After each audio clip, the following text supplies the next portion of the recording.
Afternoon, and welcome to the Public Housing Occupancy Calculation Impact and Strategy webinar series.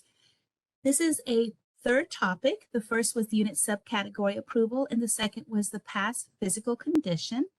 This webinar series has been posted on the HUD Exchange under past trainings so that you'll be able to review at your own pace and share with others.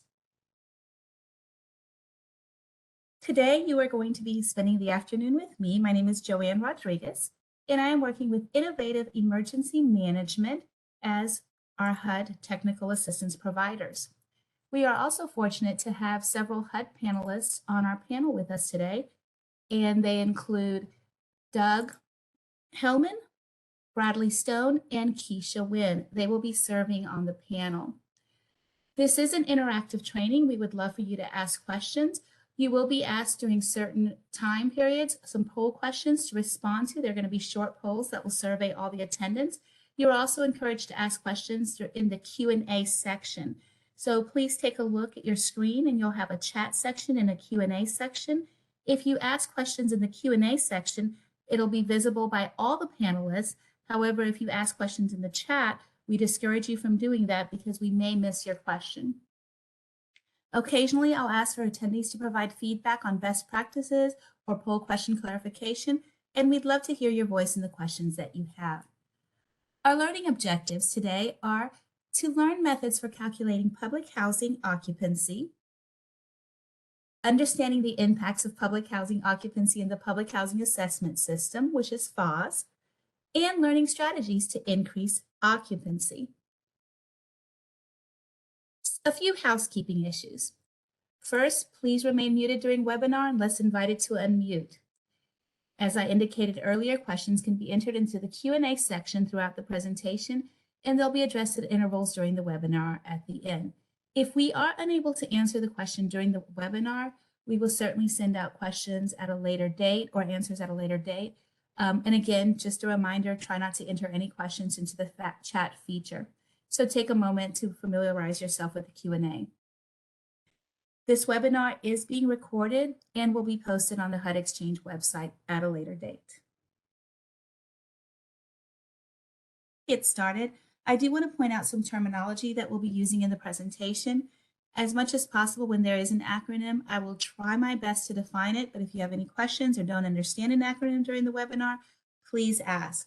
Some of the acronyms that we'll be using is AP, Accounts Payable, CFP, Capital Fund Program, the FDS, also known as the Financial Data Schedule, HUD, I think we're all familiar with that term, IMS PIC, we always refer to it as PIC, but it's the Inventory Management System, PIH Information System. KPIs are your key performance indicators. LOCS is the Letter of Credit Control System. Today, we're going to talk about MAS. So by the end of this, one of your learning objectives is to know what the Management Assessment Subsystem is. You already should know what PHA is, Public Housing Agency. FOS, MAS is a small part of FOS. So FOS is your Public Housing Assessment System. Your Tenant Account Receivable, and two terms that you may be familiar with, which is UMA and UML. UMA being unit months available. Unit months leased is the UML, and those will be important when we get into your occupancy slides. So first, we are going to talk about the methods of calculating public housing occupancy in our KPIs, which are our HUD's key performance indicators. HUD has actually asked for what we're calling a strategic goal. So to ensure access to an increase in production of affordable housing by improving rental assistance to address the need for affordable housing. So on HUD's website, the target value is actually 96%.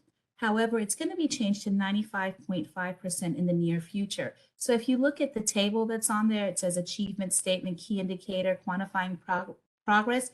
You'll notice that HUD wants us by September 30th of 2023 to nationally make the public housing occupancy at 95.5%. It's also listed, it is listed in HUD strategic plan, and the information is there if you want to find out where it's at, and it's one of the agency priority goals. We understand that although fluctuations are typical, There has been a slight decrease from the first quarter of last year, and it could be attributed to tight rental markets and supply chain, construction trades. Most likely what has impacted many of our PHAs is property staffing challenges, which has also caused longer unit turnaround times. However, this next year, or this past quarter, November 2022, next slide, please. You'll notice that we did increase slightly. So we went up to 94.7%. Our data source for this is IMS PIC, which we refer to as PIC going forward. The first question we need to be clear on is, how is occupancy calculated? It is important to note that although occupancy is calculated at the end of the fiscal year for FAS, best practice at your PHA is to make sure that you are tracking occupancy on a monthly basis. We will discuss this in later slides. Occupancy is calculated as the percentage of public housing units that are occupied at the end of a fiscal year based on mass in the public housing assessment system, which is your FAS. If you do experience continual declines in public housing occupancy, please reach out to your local field office. You can discuss unit designations, changing market conditions. Your field office should be able to discuss possible solutions and interventions to achieve optimal occupancy. Impact of capital fund certification, operating subsidy calculation on the mass occupancy rate is kind of high. It affects your future funding. So one of the things that we'll emphasize throughout this presentation is that PIC data must be accurate. So you are required, your executive leader has to certify the PIC data to ensure that PIC is accurate. This ensures the accuracy of the unit designations, calculations of grant funding, and precise calculation of the occupancy rate. We encourage you to work closely with your local PIC coach to remedy issues before contacting REACT, the Technical Assistance Center. You must correct errors before certifying the accuracy of the data for each development. Reporting correct data also provides an accurate calculation of operating subsidy to PHAs. So correcting PIC errors, this is how you get to it. Remember, everything that you put into your 5.8 is uploaded into PIC, and you want to make sure that those errors in PIC are corrected in order for you to have accurate data in PIC. We're now going to go to the methods of calculating public housing occupancy, in particular mass. So let's do a deeper dive into management assessment subsystem. What is the mass matrix? Notice that HUD published the mass indicator as part of February 2011's FAS interim rule. The mass score is explained in the chart. And we use the financial data schedule, both the unaudited and audited, to calculate each AMP score. So mass is based on a weighted average of project level scores. Each project, or AMP, calculates a score. Those mass sub-indicators are derived from the PHA's financial data schedule. Mass score is then calculated from the unaudited and audited FDS submission. There is no impact to your mass indicator score for late penalty points and late presumptive failure, although it does impact your FAS score, your FAS, F-A-S-S, not FAS, excuse me. Your management assessment subsystem calculation is calculated by using the units leased divided by the units available, subtracting the uninhabitable, special use, and demo units. Units leased are defined by units occupied by assisted or non-assisted tenants. Units available are adjusted, and this is where it's adjusted in PIC, for uninhabitable for reasons of modernization, court litigation, natural disaster, casualty loss, market conditions, or units that are approved for special units and units that are approved from removal from inventory. So this mass occupancy rate is calculated using all the data set under all the units under your annual contribution contract. Again, this is information that is derived from PIC. We're going to talk about how mass breaks down.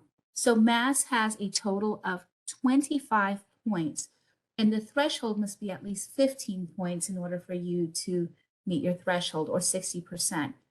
The breakdown of mass scoring is broken down by occupancy rate at 16 points, tenant accounts receivable, or TAR, which I'll intermingle both things. I'll sometimes say tenant accounts receivable, other times I'll say TAR, 5 points, and your AP or accounts payable, which is 4 points, for a maximum of 25 points.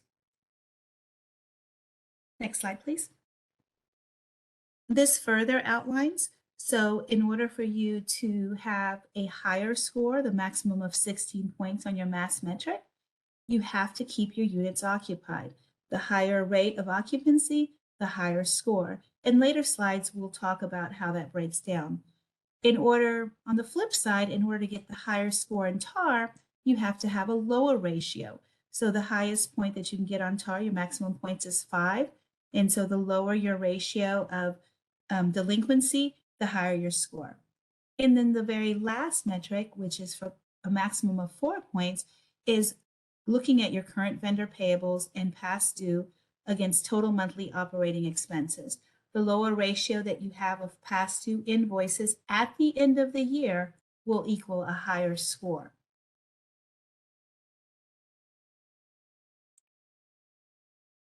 So let's look at just the occupancy score.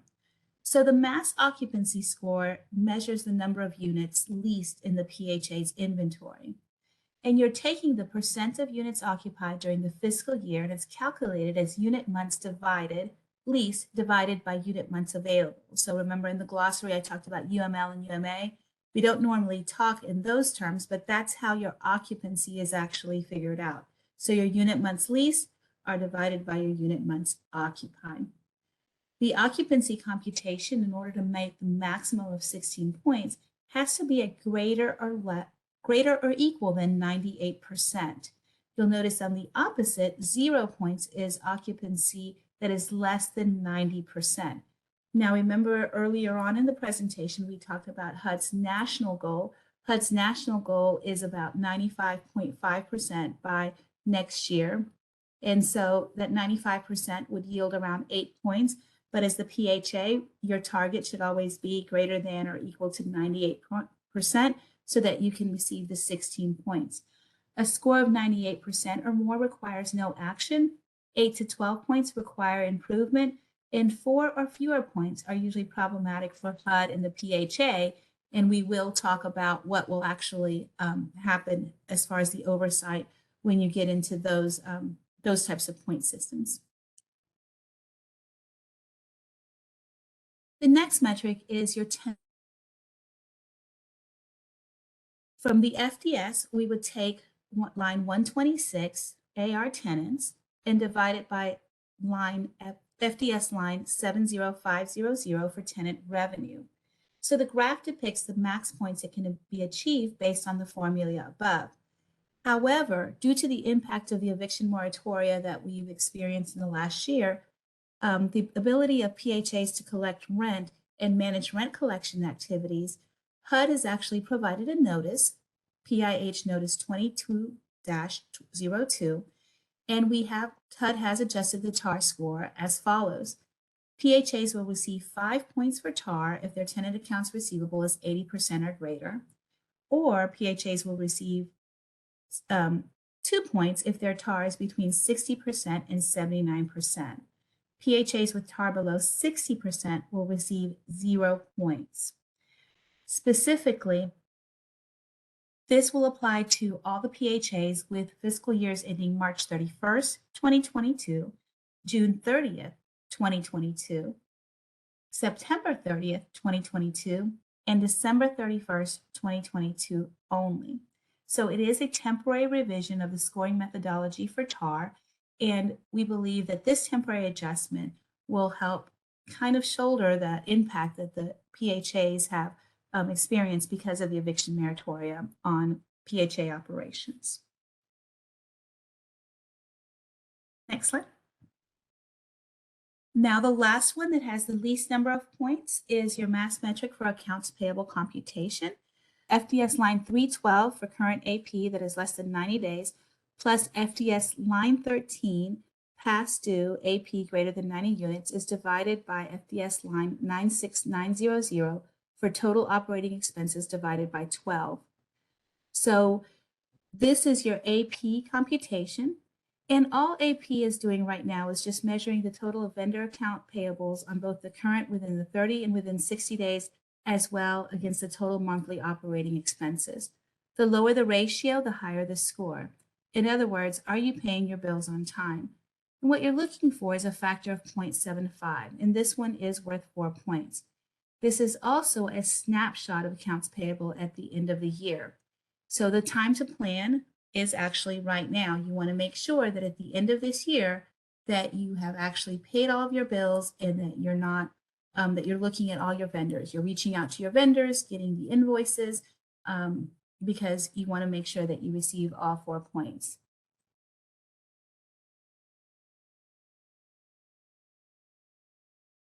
So let's talk about best practices for improving occupancy, TARS, and AP. For improving occupancy, one of the biggest things that you can do is just maintain an updated waiting list, making sure that you're purging your waiting list, making sure that your waiting list is actually not stale. Turning vacant units quickly. Although Mass is no longer actually monitoring your vacant unit turnaround, your work order turnaround, you want to make sure that you are monitoring how quickly you're doing your turnaround for your vacant units. You also want to monitor your vacancy loss, your local market conditions, resident satisfaction, and lease up time. Now, what do we mean by vacancy loss? Vacancy loss is the amount of income or revenue that you're losing because you do not have your units occupied. Your local market conditions, are you competing with other properties? Are your units not up to par with what the market has? Resident satisfaction, definitely people, you want to retain people to live there. And your lease up time, are you having difficulty with leasing up? That could be because of your waiting list. That could be because the units that you're showing are not units, you don't have curb appeal, you're not actually doing things to make your units as attractive as market units.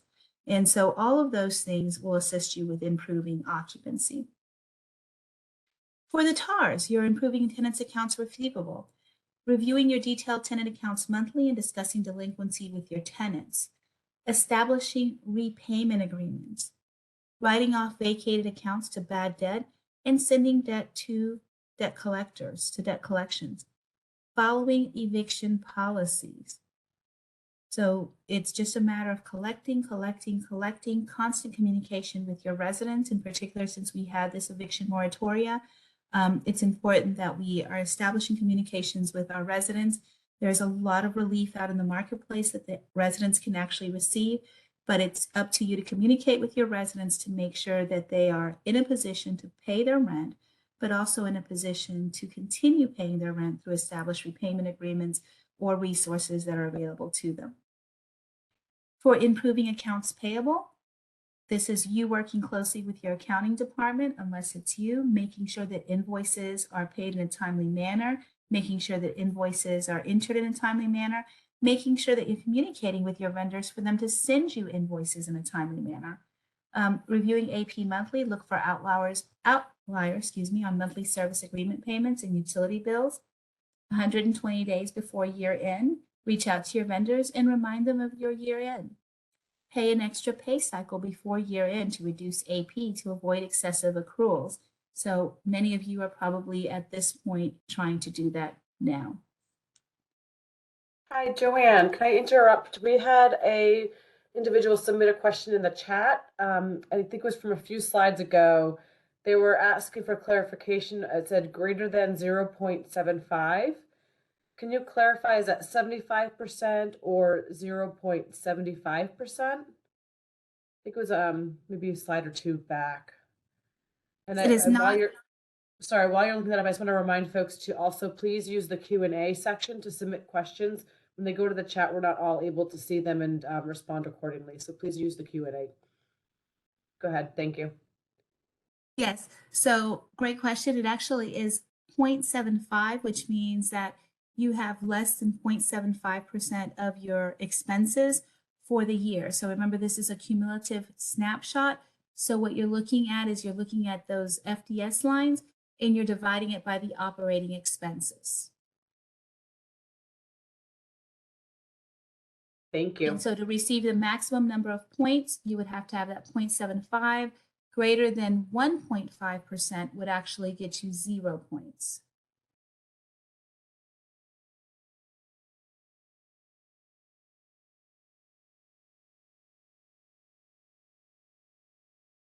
Hopefully that answered the question. If not, they can re-ask. Or I think so. Thank you for doing that. And I don't see any other questions at the moment, so you can continue. Thank you.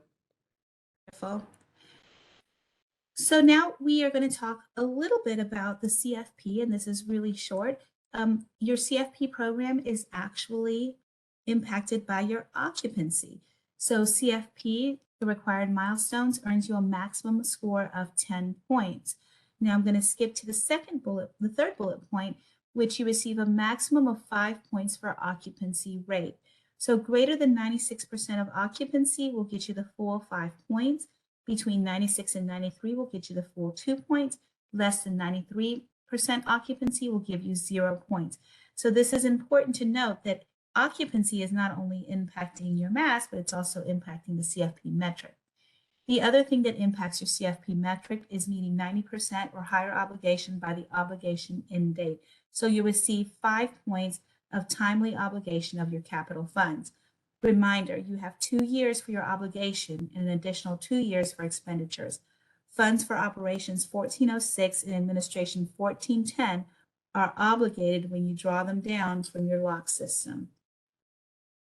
So CFP impacted by occupancy, make sure you get all 10 points, and by obligating your capital fund program.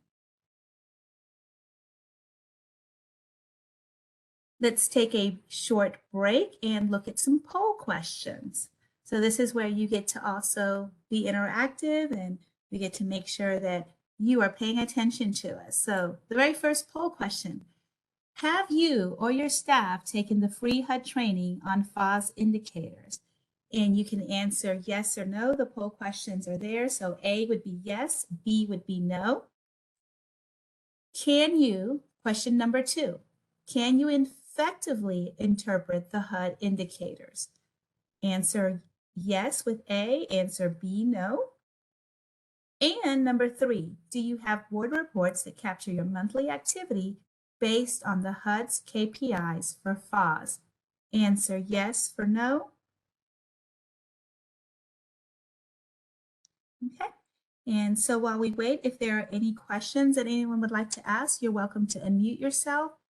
It'll take about a minute and a half for us to do this poll, and then we'll discuss the answers together or the results together. But if you have any questions, by all means, submit them to the Q&A. This is a wonderful time to do that. Or you can also mute this. I believe Wendy asked, will the slides be shared? They will be posted to the HUD Exchange, Wendy, so you will have access to them all the time. Helena did respond to that. Joanne, there were a couple other questions while we're waiting for these poll results to come through. In the chat, it looks like there was a question about PAH notice 2021-29 and the eviction moratorium. I'm not sure if you probably won't be able to answer this, but they're curious if there's any plans to update/expire the notice. I'm sure you can't speak to that, not being a HUD staff person, but and I'm not sure if anyone on our HUD panel could either, but just going to throw that out there if anyone has any information related to that. Yeah, we wouldn't be able to answer that, but we can provide a response in the written question.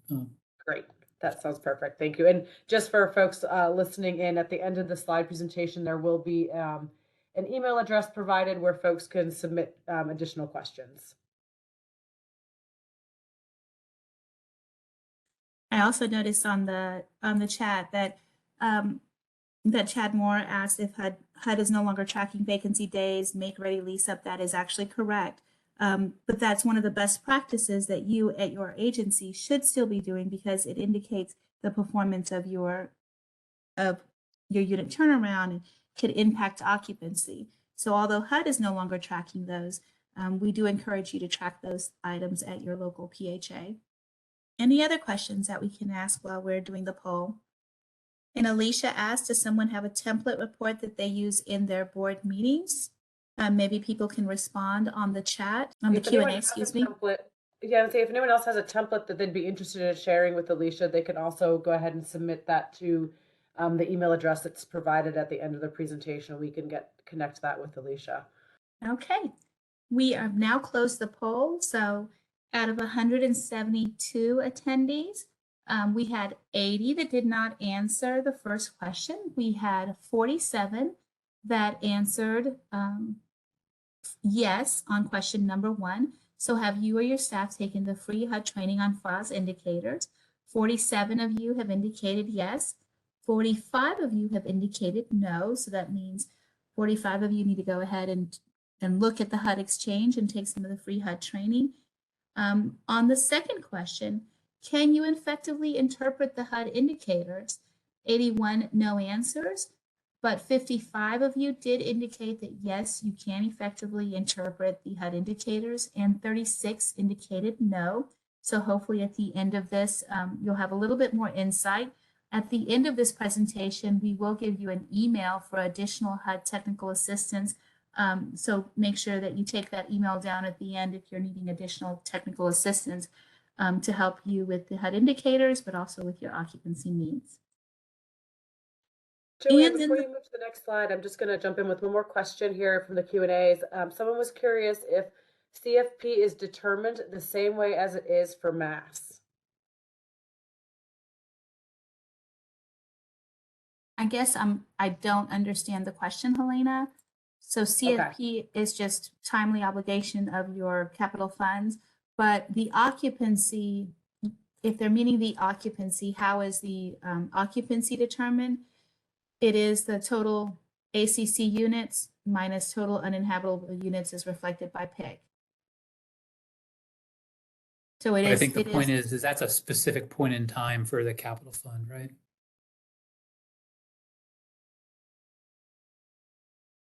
Is that what it's being asked? I think that's the question, right? Whereas the mass score is based on the available units over the course of the year.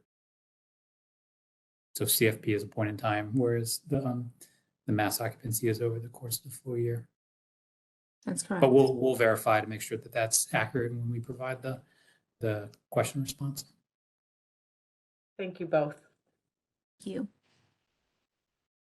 The last poll question is, do you have board reports that capture your monthly activity based on HUD's KPIs for FOS?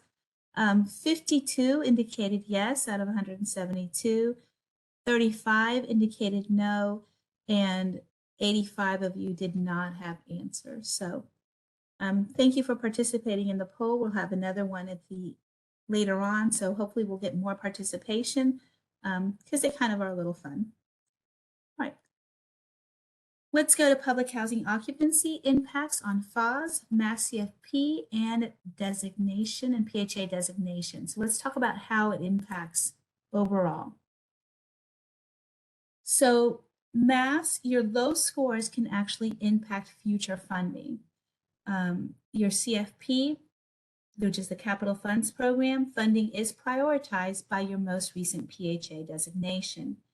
So capital funds are always at risk if you're in receivership, substandard, troubled programs. So you do have that.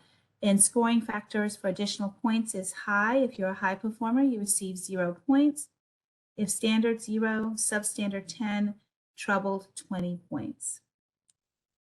So those are additional points that you receive if you are at risk or receivership or substandard. What does that exactly mean? So our mass points breakdown. As I indicated earlier in the session, mass is just a part of your FOS, which is your public housing assessment subsystem. FOS receives a total of 100 points. Then you have FAS, which is your financial indicator, PAS, which is your physical. FAS is 25 points, PAS is 40 points, and your CFP is 10. So the FOS, mass, the FAS, mass, CFP, and PAS all equal FOS, which is 100 points. It's a lot of words and acronyms. In order for you to get high performer status, which is what most PHAs want, you have to get a composite FOS score of 90% or higher.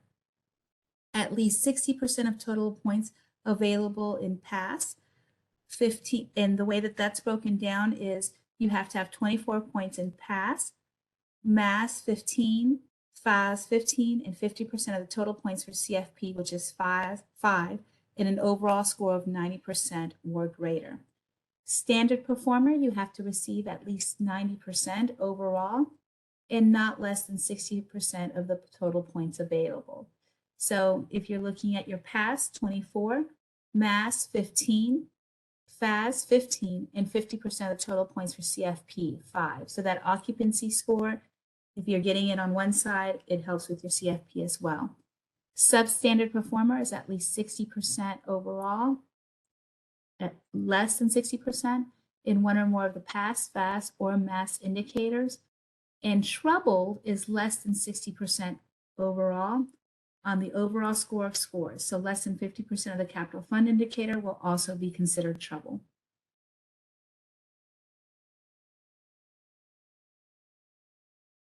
Now here are some of the items that when you are your designation, this is how it impacts your PHA. So high performers incentives receive public recognition and relief from HUD requirements, receive bonus points in funding competitions, and they may include additional CFP funds. If you receive a standard designation, you may be required to take corrective action to remedy deficiencies, and you may experience more frequent requests from your local HUD office. Substandard designations, local HUD office will require a correction action plan. Trouble designation will be subject to remedial action, not eligible to apply for HUD grants, and more oversight and open to administrative receivership. You may also, next slide please, you may also be eligible for some bonus point factors for mass scores. So you may be eligible for some adjustments, score adjustments for your PCNE, which is your physical condition and neighborhood environment. Your AMPs have to be at least 28 years old or eligible for a 1-point adjustment. In addition, if your AMP is located in a neighborhood with 40% or more families living below the poverty line, they also may be eligible for a 1-point adjustment, and those will help you with your mass score. PHAs with deficiencies. Next slide, please. PHAs with deficiencies will be subject to oversight and action, and this is located in 24 CFP, Part 902.73 and 902.75. So if you're a troubled performer, HUD must notify the PHA and they'll refer you to the local HUD office. An MOA or Memorandum of Agreement must be negotiated and developed within 30 days of notification. Substandard performers with FAS scores of at least 60% and achieves a score of less than 60% of the total points available under one or more of the indicators are required to correct the deficiencies in performance within the time period for correction. Standard performers with a score of at least 60% shall be required to correct the deficiencies in performance within a certain time period for correction. HUD may require a corrective action plan as well. Let's talk about some of the root causes for low occupancy. So there are strategies to improve occupancy. And if you have other strategies, we'd love to hear about them in the Q&A so that we can also share with the group. The most important thing is to report accurately in PIC. Review the PIC guide, obtain training for you and your staff. Make sure that you have the PIC corrections made. If you're uploading frequently, when you upload, make sure that those corrections are completed before your next upload so that they don't knock out other errors. Talk to your PIC coach. Review your PIC errors frequently, correct them. If you have staff turnover, obtain training and hire a consultant. Ensure the accuracy of unit subcategories. Refer to our training on PIH Notice 2021-35 that's already posted on the HUD Exchange. So PIC is the first part that you need to make sure that you are actually improving occupancy and just making sure that everything is correct in PIC. Then you can review physical assessment root issues. When did you conduct your last physical needs assessment? Are you monitoring the condition of your asset? Do you have a management report for unit turnover? Do you have the tools and capacity to complete unit turnarounds? Can you improve the unit turnaround time to turn the unit faster? All of these will actually help you to determine how to manage your program on the site. So if you're looking at a monthly report that's saying it's taking you 10 days to do a unit turnaround, can you get it down to 5 days? Can you get it down to a lower amount? What is the condition of your asset? Do you need further, are you addressing deferred maintenance? Are you addressing preventive maintenance? All of those things can address the physical assessment. Continuing on with strategies with maintenance root issues, is your maintenance staff trained? Next slide, please. Is your maintenance staff trained and equipped to manage all unit turns? Or do you need to procure a contractor? With a lot of the staffing shortages that many of the PHAs are experiencing, you may not be able to actually have enough staff to do your unit turns. And so it may be well worth the investment to procure a contractor to assist with those. What are the reasons for unit turnover? Why are your people moving out? Are you talking to them? And this is where resident satisfaction comes into play. Do you have a robust routine maintenance plan? Are you inspecting your units in a timely manner? Are you addressing work orders? Are you addressing 24-hour work orders? Are you making sure that those issues are being taken care of? Because that also can contribute to unit turnover. When was the last time you updated any of your plans, new processes, use of technology? So those are some of the things that you can do just to improve maintenance. The better your maintenance, the better your unit looks, the better you can actually improve on leasing. Reviewing waiting list management root issues. How old is your waiting list? Is your waiting list stale? Are you regularly purging your waiting list? How are your applicants being contacted? Are you contacting them just by mail? Are you utilizing technology like email? Are you placing phone calls in addition to written contact?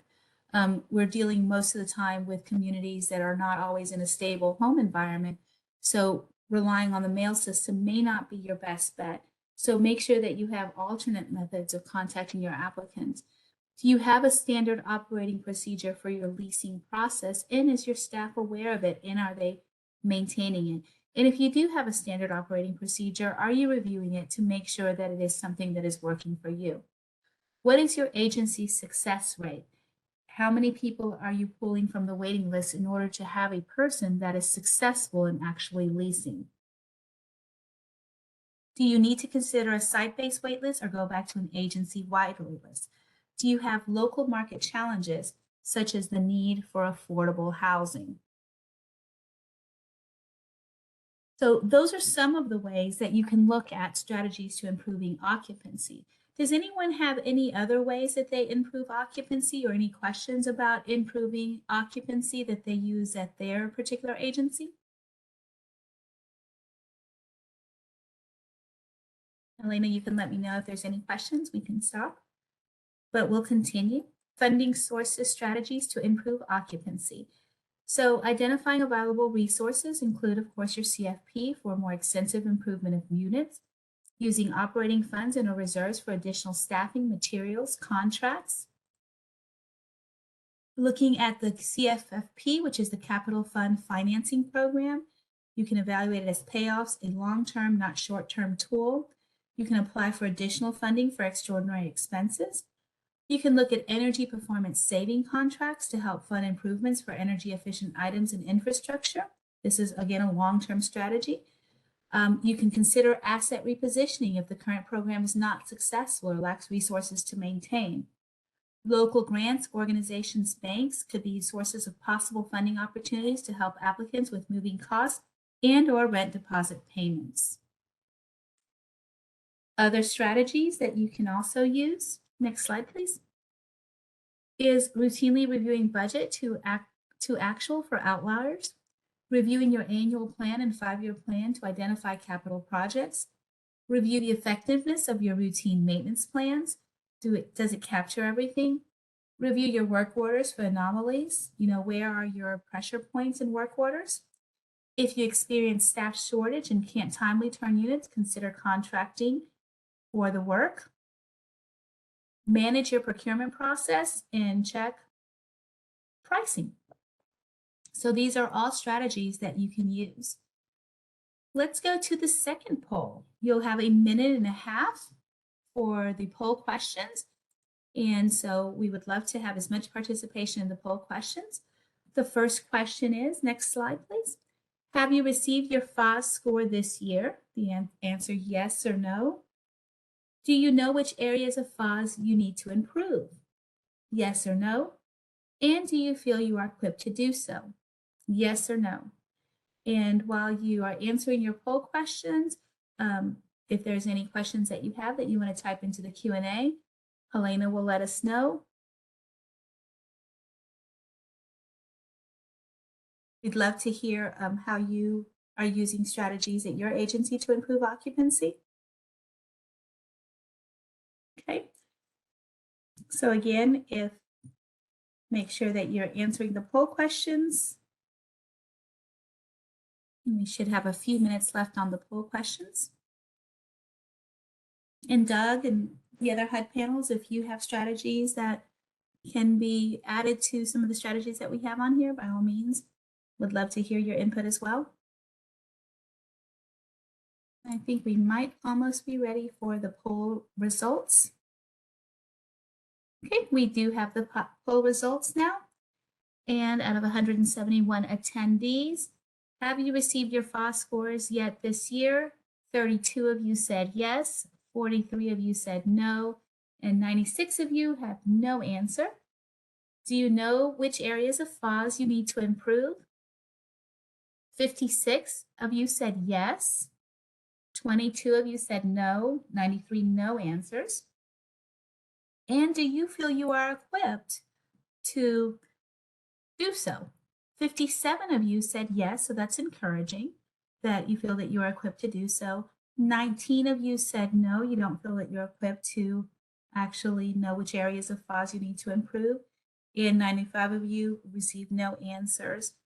Would love to hear some of you where you're saying that you have, you know which areas you are interested in improving. And those of you who said you are not sure that you feel equipped to improve, we'd love to hear your input. Please put it into the Q&A, or you can unmute yourself and also do that. We are almost at the, go ahead. While we wait for some responses maybe from folks, I just wanted to share, we have a submission from Becky stating that one of the things they're doing at their properties is to update their units, such as lighting, the doorknobs, hinges, fixtures to all brushed nickel so that they are more competitive with the local market. They're also updating flooring. An excellent thing. So you said it was a Becky.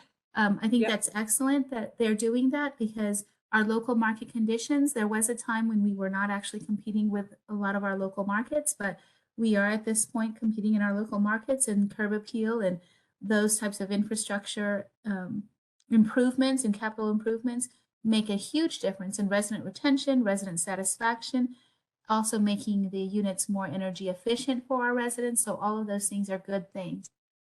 Wonderful. Thank you for sharing, Becky. Anyone else have any other things that they would like to share? There's another comment here from Jessica in the Q&A. She notes that vacancy rates are really difficult when you have a small building and one vacant month substantially impacts your percentage rates. That is actually correct. When you do have, if you have 10 units and one is vacant, you're at 90% occupancy. And so what you have to look at is your unit turnaround time, your waiting list, making sure that you have someone that will go in there very quickly as soon as you know that that unit is either going to be vacant. Pre-leasing can be a thing. So if you have a person who's giving you a notice to vacate, you should already be looking at who is the next person that will be moving in and determining that, so that you'll have a lower unit turnaround time. Some other strategies that I've used is going into units and doing a pre-inspection prior to the move out of the current tenant, just to make sure that we would know what the unit turnaround is going to look like. And we can also place orders. With COVID, we found that a lot of things were on back order. So the sooner that you can get into the unit to determine what things you actually need to make the unit ready again, just gives you a smaller lead time. So thank you for pointing that out, Helena. That is absolutely true. When you have a smaller community, you have to manage just a little bit differently because just one vacant unit can completely mess up your occupancy score. We have a couple other just comments here in the Q&A. Another input from Becky saying that they are applying for the use of forced account labor with CFP funds for CFP improvements, which has enabled them to get a lot more bang for their buck. Tony has shared that they're in the middle of a RAD conversion and renovation at one site and are in the process of applying for the same RAD conversion for their scattered sites as a tool to sort of create some updates at their portfolio. Right. Maria also comments to make sure your offline units are approved accordingly or it will look like a vacant unit and count against you, just as a reminder for folks there. That important distinction. And then we have one other comment from David saying that they had a state eviction protections that did not expire until this fiscal year. And the courts are now backlogged, making it really unlikely that they're going to be able to meet their TAR benchmarks. And so the TAR benchmarks we understand, and if you refer back to the PIH notice on the, based on the eviction moratorium, then that actually should help you just a little bit. So we are almost at the end. There are some resources that are being provided to you. So the PIH notice 2021-35, which is your submodule reporting and validation, mass training, that's on your HUD website. Your FOS Module 9, Financial Ratios and Monitoring Reports, is a great source. Your FOS Interim Rule for Capital Fund. And so you'll see the links on all of these. Next slide. Your final scoring guide. PHA Lead the Way, Understanding FOS is a series of modules that's on the HUD Exchange. It's a great introduction also to FOS and also for new employees at the housing authorities. Your FOS Interim Rule, this is the one that was published in February of 2011. And another wonderful thing that HUD has provided us is our public housing data dashboard. It allows you to see nationally how public housing is doing, but it also allows you to kind of do a dive into your state and into your agency. We have been having Q&A throughout, but we'll continue with Q&A. I do want to go to the next slide. Just because if you have additional questions, you can send TA service requests to hudcc.trainings@iem.com. Make sure that you put in your subject line PHA Occupancy TA post-training follow-up. Then in your question, include in the body of email, request your name, request your PHA, your training topic, which is the training attended, and today's training is calculating impact and strategy, specific issue in our question.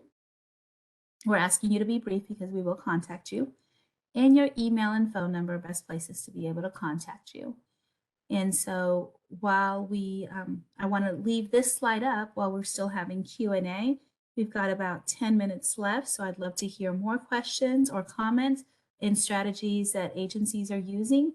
Any comments that you're making are actually helping our other agencies as well, so we'd love to hear those.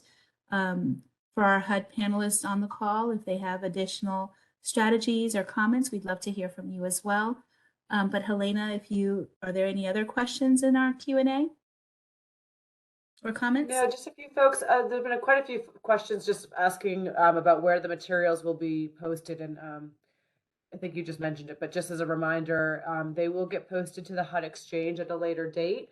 It usually takes a couple of weeks for the materials to the recording to get cleaned up and prepared so that it can be posted on the website, but it will be there.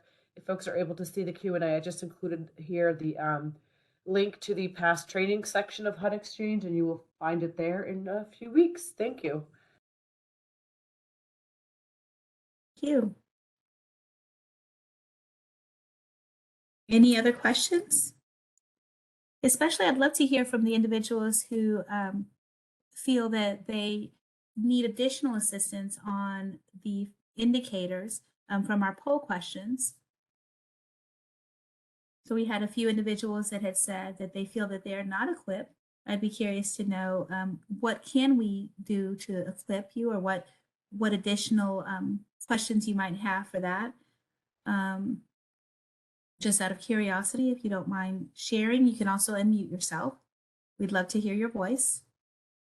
I think we received a comment in the chat from Ron Davis saying, I need any training available going forward. Wonderful, Mr. Davis. We certainly, HUD Exchange is a wonderful resource for you, as long as the resource guides that we're providing at the end of this presentation. So we do encourage you to go to HUD Exchange and look at the first module that is on there in the PHA occupancy series. And if there are no other questions, we probably can come to a close for this training. It's a few minutes early. Helena, are you okay with that, or do we have any more questions? I just don't look like there's any other questions here to share. We're good to wrap up. Thank you. Thank you very much. I hope that everyone found this incredibly helpful. We appreciate the time that you took today to attend our Calculating Impact and Strategy, and we look forward to assisting you in the near future. Thank you.